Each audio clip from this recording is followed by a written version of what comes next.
Kaya kita, sa pangalan ng Panginoong Jesus, lahat ay magsabi ng Amen. Amen. Okay, ano na ang gagawin pagkatapos ng Pasko? Ano na? Okay, pagkatapos, ano na? Ano na gagawin? Ano na ba? Papasok tayo sa bagong taon, mga kapatid. Tingnan natin. Ibig sabihin, kumusta po ang celebration ng Pasko natin? Pagkatapos po ng Pasko, aharap tayo sa isang bagong taon. Nakikita na po ba ninyo yan? Aharap tayo sa isang bagong taon. Pero, ano ang patutunguhan natin? Alam niyo, sa Pilipinas, pagkatapos ng bagong taon, ng Christmas, masayang-masaya. September, pagkatapos po ng Pasko, talagang masayang-masaya yan. Dadaan ng bagong taon. Nararanasan po namin doon, pagkatapos ng bagong taon, biglang baba, biglang lungkot. Kasi nasanay tayo sa saya. Di ba? Pero bilang mga Kristiyano, makikita po natin, araw-araw ay Pasko, pero tandaan po natin, kumusta ang nakaraan nating taon? Isipin nyo, natapos natin ang isang taon na buhay pa tayo. Sabi mo sa katabi mo, buti na lang, buhay. Sabi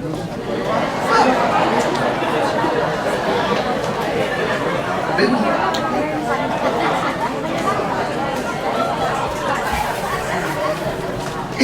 Hindi pa dapat ipagpasalamat yun. Alam nyo, siguro, isa mamaya, pag-pray natin si Pastor Mark kasi tatandaan natin yung kapatid niya, si Kuya Miling, namatay po yun, namatay. Diba? Pagkatapos po nito, sinabi sa akin ni Pastor Mark, yung asawa ni Kuya Miling ngayon, namatay. Si Ate Astrid. Kaya po sabi ko nga, talagang ang buhay, hindi mo alam. Sabihin, ilang araw na lang, bagong taon na, pagkatapos po ay, mamaya, pagpe-pray natin yon. At sayang, hindi pa inabutan ng ating Pastor Mar kasi uwi kami ng January 27. Kami po ni Pastor Mar ay magkababayan. Sila ni Sister Ella, magkababaryo. Kami pare-pares mga taga-Hagunoy na dinala kami sa Amerika para maglingkod sa Panginoon. At wala tayong magagawa eh. Ang Diyos ang may gusto noon. Kaya sabi ko, ang paglilingkod na ito ay dapat talagang pagputihin natin eh. Okay. Ano na ang gagawin matapos ang Pasko? Tingnan niyo ito. Basahin natin. Tingnan natin yung text. Gaya na lamang ang galak ng mga pantas ng makita ang tao. Pagpasok sa bahay, nakita nila ang bata sa piling ng kanyang inang si Maria. Lumapit sila at nagpatira pa, sinamba ang bata, pinuksan nila ang kanilang mga sisidlan at inihandog sa kanya ang dala nilang ginto, kamanyang at mira. Sino yung sinamba? Si Maria, si Joseph, o si Jesus? Si Jesus. Nakapokus sila kay Jesus. Tandaan po natin. Nang sila'y pabalik na, sinabi sa kanila ng Diyos, eto, gusto ko itong makita, sa pamamagitan ng panaginip, wag na silang babalik kay Herodes. Kaya nag-iba na sila ng daan pauwi.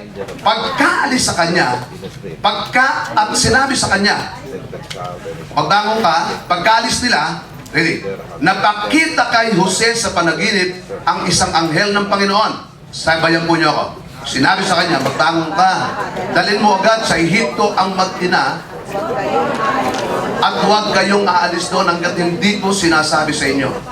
Sapagat hahanapin Herodes ang sanggol upang patayin. Kaya dali-daling bumangon si Jose at nang gabing iyon dinala sa Ehipto ang mag-ina. Doon sila tumira hanggang sa mamatay si Herodes. Ito upang matupad ang sinabi ng Panginoon sa pamamagitan ng propeta. Tinawag ko ang aking anak mula sa Ehipto. Matthew chapter 2, 10 to 15. Matapos matagpuan, matapos ma-encounter ang Mesias, sino po yan? Si Jesus. Hinandugan nila, di ba? Sinamba. Pagkatapos noon, umalis na sila. Pagkatapos, mabigyan ng regalo ang tunay na Pasko. Ang tunay na kahulugan ng Pasko, mayroong ibang gagawin. Kaya ang title ko nga, ano na ang gagawin pagkatapos ng Pasko? Ano ba ang ginawa ng mga pantas na ito matapos nilang makita ang Mesias? Umalis sila. Anong sabi roon? Ano ang sabi po rito? Pagkaalis, tingnan natin. Nang sila'y pabalik na, sinabi sa kanila ng Diyos. Ano sabi? Huwag na silang, babalik kay Herodes. Pansinin nyo to. Pagkatapos ng Pasko, ano na? Tingnan nyo. Gusto ko makita natin yung God's direction. Tingnan nyo. Yung direction ng Diyos. Ano ba? Okay, tingnan nyo. Pagkatapos ng ating 2013, ano na? Ano na gagawin natin? Parehas lang ba? Gusto ko maunawaan natin ito. Tingnan po ninyo. Gaya na lamang ang galak ng mga pantas ng makita ang mga tao, ng mga tala. Pagpasok, ang tala, pagpasok sa bahay, nakita nila ang bata sa piling ng kanilang inang si Maria. Lumapit sila at nagpatira pa, sinamba ang bata. Tingnan nyo, natagpuan nila si Jesus, na-encounter nila si Jesus. Binuksan nila ang kanilang mga sisidlan at inihandog sa kanya ang dala nilang ginto, kamanyang at mira. Diba? Nakita natin. Tapos na ang mga regaluhan natin. Kung may hahabol pa, okay lang. Okay, tingnan niyo. Pero ibig sabihin, ang talagang eksakto ng pagregalo natin, di ba? Yung Christmas na yan, bago dumating ang Christmas. Bago dumating ang Christmas. Mamaya nga, may re-regaluhan pa ako, hinahanap ko nga eh. Dahil di pa, posibleng ikaw yun. Sabihin mo sa katabi mo, ikaw yun. Maghulaan kayo kung sino yan. Ibig sabihin, posibleng kayo yan. Pero tapos na yan. Pero sa isang Kristiyano, ito, pagkatapos nila, ito, tignan nyo bilugan lang nyo, nang sila'y pabalik na, sinabi sa kanila ng Diyos, sa pamamagitan ng panaginip, huwag na silang babalik kay Herodes. Kaya nag-iba sila ng daan. Makita natin ito. Alam nyo, sa papasok na bagong taon, tatlo ang kailangan natin. Una, bagong direksyon. O kaya, God's direction. Ito ang kailangan natin. Ang sabi, bagong daan Huwag na kayong babalik kay Herodes. Alam ko ba ninyo si Herodes, pag pinag-aralan natin kung anong katangian ni Herodes? Una, mandaraya. Anong sabi sa mga pantas? Pag nakita nyo sila, pag nakita nyo ang Mesyas, sabihin nyo sa akin, sasamba ko. Mandaraya, sinungaling. Pangatlo, mamamatay. Pumapatay. Si Satanas, iyan po yan. Si Satanas, ang katangian ni Satanas, mandaraya, deceiver siya. Nandaraya siya. Pumapatay. Pag binasa mo ang John 8:44, kung nababasa niyo yan, sino ang ama ng kasinungalingan? Satanas. Pag daw ikaw ay nagsisinungaling, ginagamit mo ang dialekto ni Satanas. Kaya pag ikaw ay wala naman ito, konting kasinungalingan na naman na ito. Hindi po. Pag binasa ninyo yan, mamaya, basahin nyo yan, John 8:44, ang ama, sulat nyo, ang ama ng kasinungalingan ay si Satanas. At ang kasinungalingan ay likas kay Satanas. Kaya po ang katangian ni Herodes, sinungaling, mandaraya, pumapatay, larawan ng kasalanan. Kaya sabi rito, kung ang direksyon mo, ang nagdidirect sa iyo ay ang Panginoon, dapat, ang sabi, nang sila'y pabalik na sinabi sa kanila ng Diyos, sabi diyan, sa pamamagitan ng panaginip, huwag na silang babalik kay Herodes. Pakinggan nyo ito. Matapos mong matagpuan ang Mesyas, matapos mong ma-encounter si Jesus, dapat, huwag ka na babalik sa kasalanan. Huwag ka nang babalik sa kasalanan. Kapag ang kasalanan po natin ay nanatili bagong taon, ako luma na po sa akin yung bagong taon, bagong buhay. Pag wala ka kay Kristo, kahit ilan ang sabihin mo, kahit ilang New Year's resolution pa, sino na po rito yung nangangako, Pastor, ang New Year's resolution ko po, di na po ako magsisinungaling sa 2014. Mga susulat pa yan. Tapos ito pa, mananalangin pa, hindi na po ako kakain ng marami sa 2014. May mga magsusulat, hindi na po ako kakain ng lechon. Lechong kawali na lang po. Talagang, yun na lang. Pero ito, huwag na silang babalik kay Herodes. Huwag na silang babalik kay Herodes. Alam po ba ninyo si Herodes ay larawan ng kasamaan. Ibig sabihin, ang God's direction, magbago na tayo ng daan. Ano to? Dati ang daan natin ay kasalanan. Ngayon, dapat ang daan natin ay kabutihan kasama ang ating Panginoong Jesucristo. Palakpakan natin ang ating Panginoong Jesus. Pero pag hindi mo natagpuan ang ating Panginoong Jesucristo, sasabihin ko po sa inyo, pag hindi mo siya na-encounter, pag hindi mo tinanggap ang Panginoong Jesus, kahit na po anong New Year's resolution pa, hindi mo kayang baguhin ang buhay mo. Alam ba ninyo na kailangan natin ang God's direction sa 2014? Pag walang direksyon ang buhay, saan pupunta? Sa kasalanan. At saan ka pupunta? Walang kapayapaan. Saan pa pupunta ang buhay mo pag walang direksyon? Litong-lito. Kaya maraming tao ang litong-lito. Dito ka lang makakakita ng walang kalituhan ng tao. Lalong higit yung mga malalakas sumisigaw na yan. Talagang wala.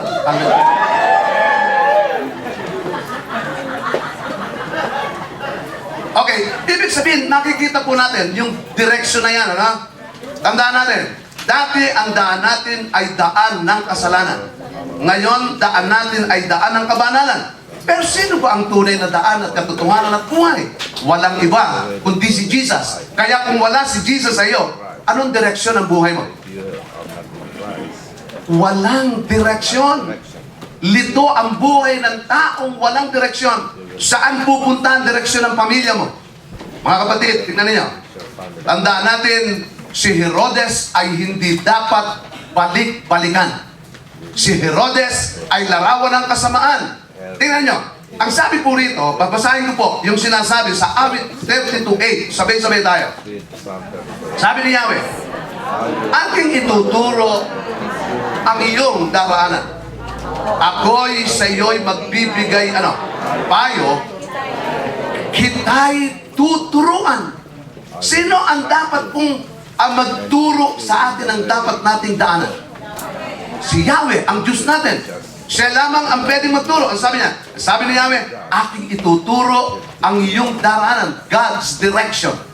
Kailangan mo ang direksyon. Bakit maraming tao ang nagpapakamatay? Bakit maraming tao gusto nang mamatay? Bakit maraming tao, mga kapatid, yung walang patutunguhan ang buhay, lito sa buhay? Kaya sabi ng Panginoon, tinignan niya mga tao, sila'y lito, lupaypay, kailangan nila ang mga pastol. Kailangan ang pastol na magtuturo. Kaya tinan nyo, ang Diyos ang magtuturo ng tamang direksyon. Sabi ni Yahweh, aking ituturo ang iyong daraanan.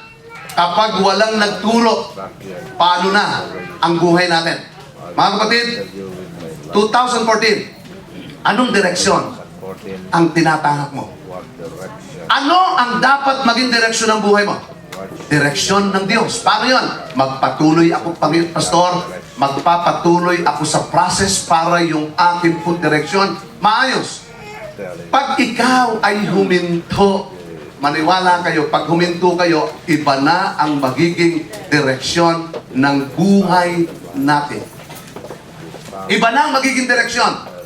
Kaya tayo natatama ang direksyon natin dahil kasama natin ang ating Panginoon. Tingnan nyo sa Deuteronomy chapter 1, 30-33. Ito po, sabi diyan, pagkat si Yahweh ang mangunguna sa inyo, ipaglalaban niya kayong tulad ng nakita ninyong ginawa niya sa Ehipto.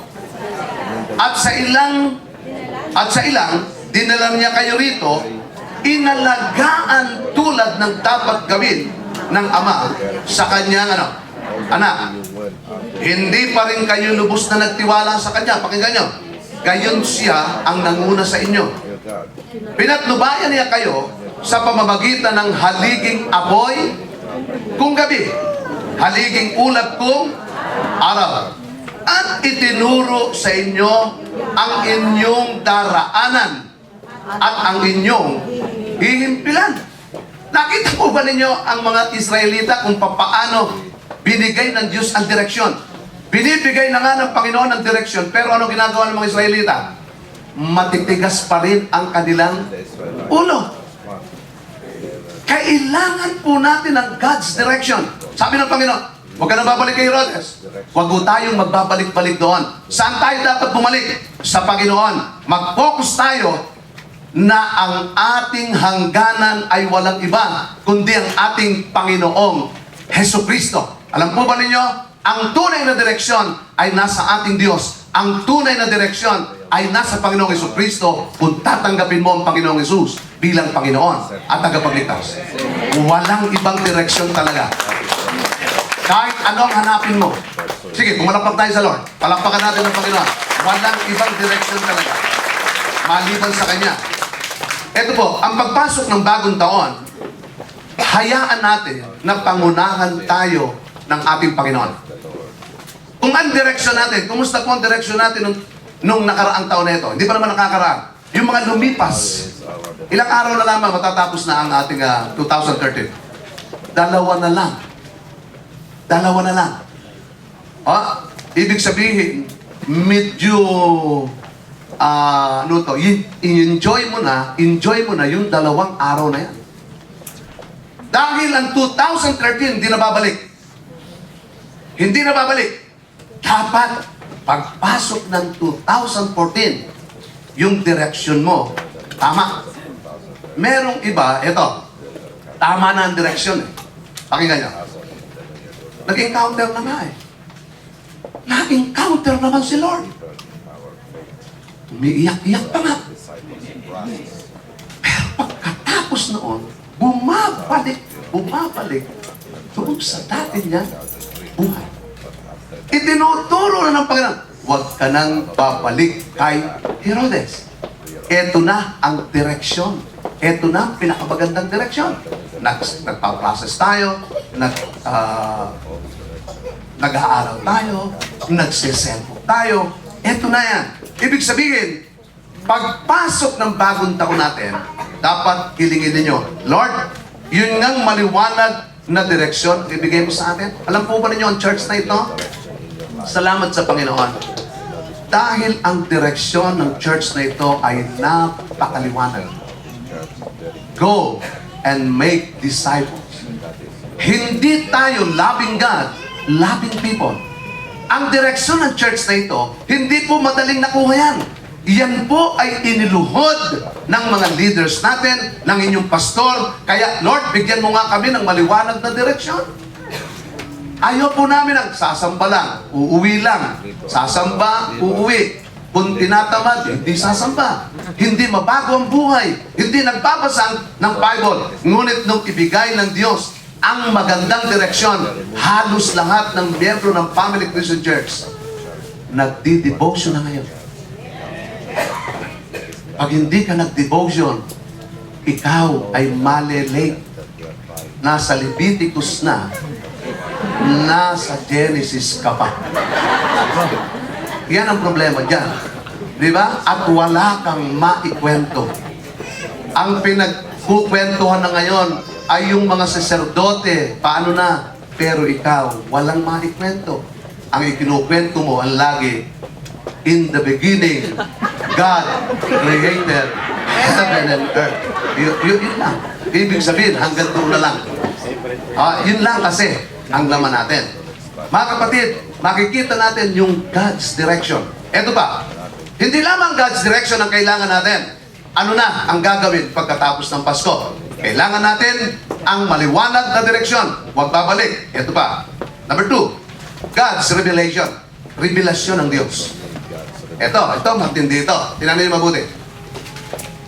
May kapahayagan na galing sa Diyos. Ano ang pahayag ng Diyos? Tingnan natin. Tingnan po natin. Basahin po natin. Kung ano yung revelasyon kay Joseph. Pagkaalis nila, napakita kay Jose sa panaginip ang isang anghel, tingnan nyo, ng Panginoon. Ano po? Sinabi sa kanya. Anong sinabi? Anong revelasyon? Anong pagpapahayag? Magbangon ka. Bakit? Dalhin mo agad sa Ehipto ang mag-ina. Huwag kayong aalis doon hanggat hindi ko sinasabi sa iyo. Bakit? Sapagkat hahanapin ni Herodes ang sanggol upang ano? Patayin. Kaya dali-daling bumangon si Jose at ng gabing iyon, dinala sa Ehipto ang mag-ina. Di ba minsan nung sampang gabi, binanggit ko po yung interruption, yung natutulog ka, bigla ka na lang gigisingin. Diyan tayo mahanga kay Maria, kakasal na lamang, pagkatapos na, i-interrupt pa ng Panginoon, pero hindi sila tumututol. Ito po yan. Makikita natin dito. Ang revelasyon kay Joseph ay ito. Kinausap ng Diyos si Jose at sinabi sa kanya, umalis kayo rito. Bakit? Lumayo kayo kay Herodes. Magbago kayo ng tirahan. Magbago kayo ng lugar. Bakit? Papatayin ni Herodes si baby Jesus. Isipin mo itong si Herodes, hari na, dahil sa pangiinggit kay Jesus, gusto pa rin patayin itong si Jesus. Pakinggan nyo itong mga revelation na ibibigay sa atin ng Panginoon dito. Tignan nyo, ha? Dito po, makikita natin, nakakita kay Jose sa panaginip ang isang anghel ng Panginoon. Sinabi sa kanya, magbangon ka. Dali mo agad sa Ehipto ang mag-ina. Huwag kayong aalis doon. O no, huwag kayong aalis doon hanggat hindi ko sinasabi. Sapagkat hahanapin ni Herodes ang sanggol upang patayin. Balikan natin. Ano ang katangian ni Herodes? Sinungaling, mandaraya, mamamatay tao. Ano ang sabi niya sa mga pantas? Pag nakita nyo, sasamba ko. Pero yung pala, papatayin. Pero ito, pakinggan nyo. Meron bang malilihim sa Diyos? Diyan sa likod, may malilihim ba sa Diyos?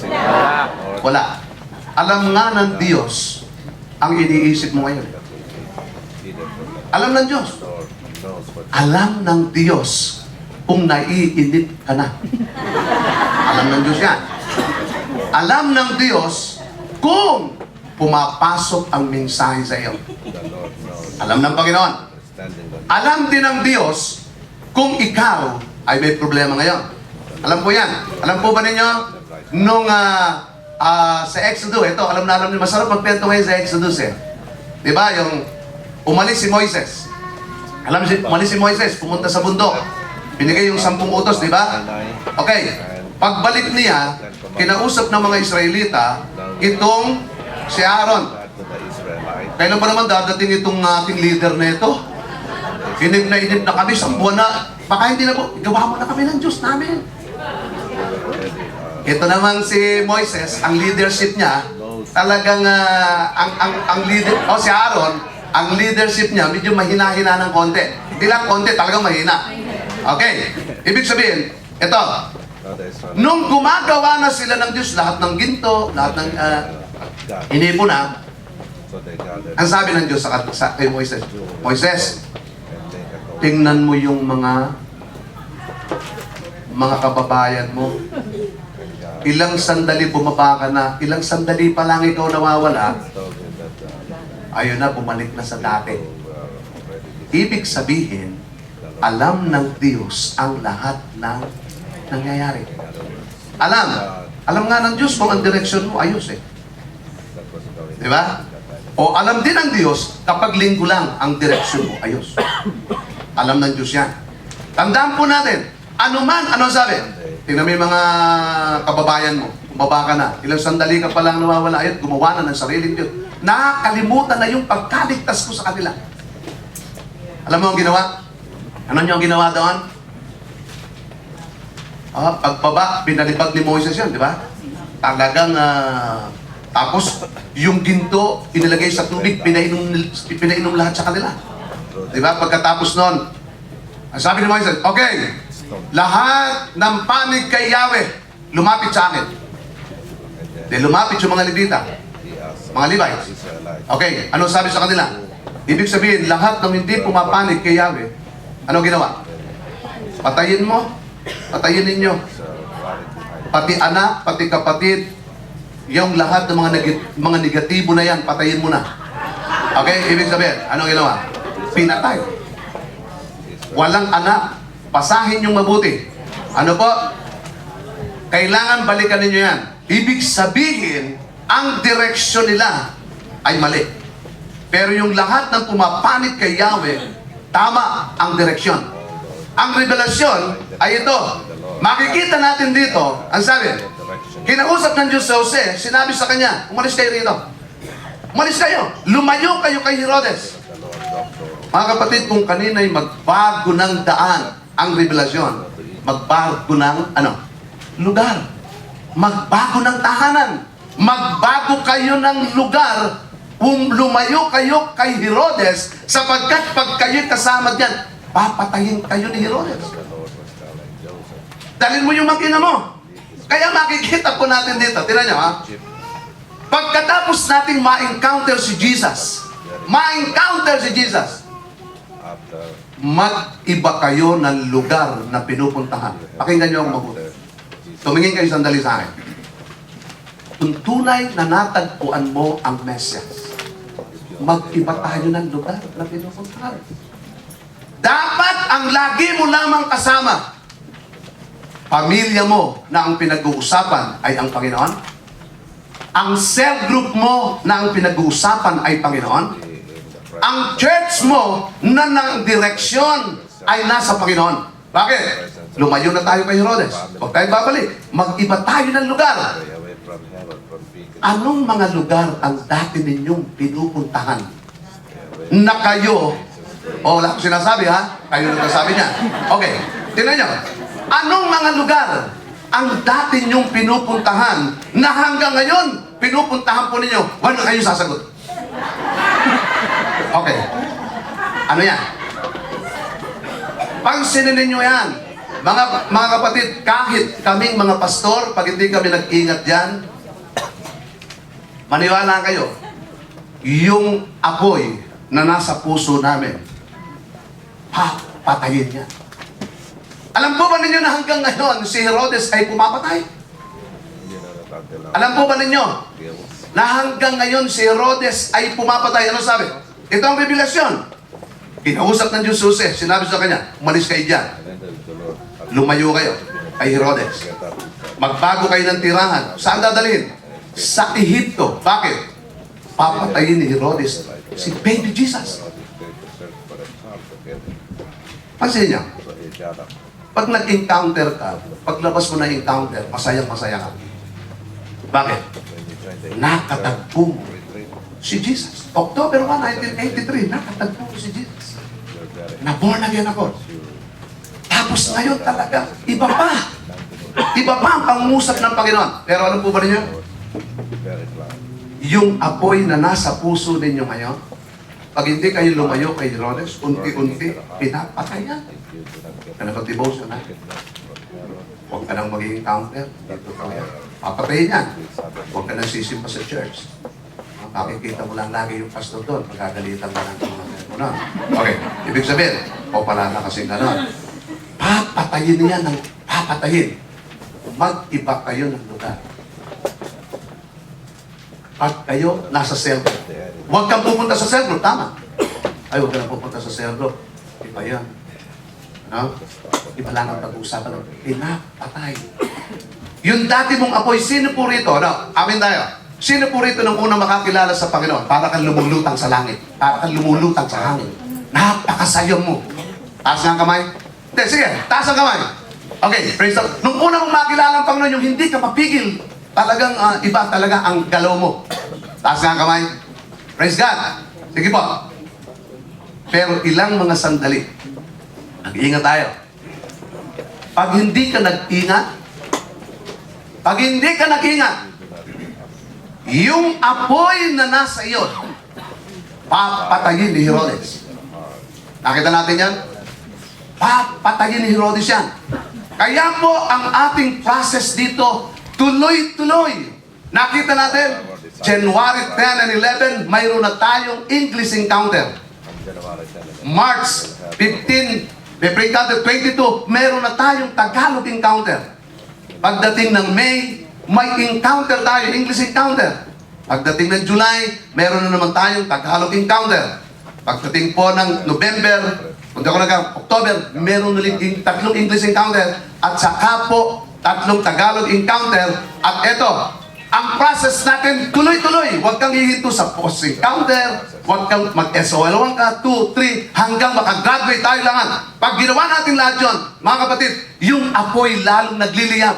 Wala nang puwang si Herodes sa Family Christian Church. Walang puwang si Herodes sa puso natin lahat.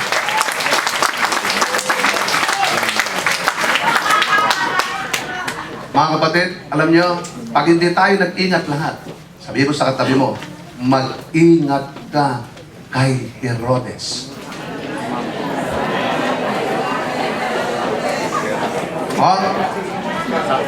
Posibleng yung katabi mo ang bibiktimahin. Teka muna.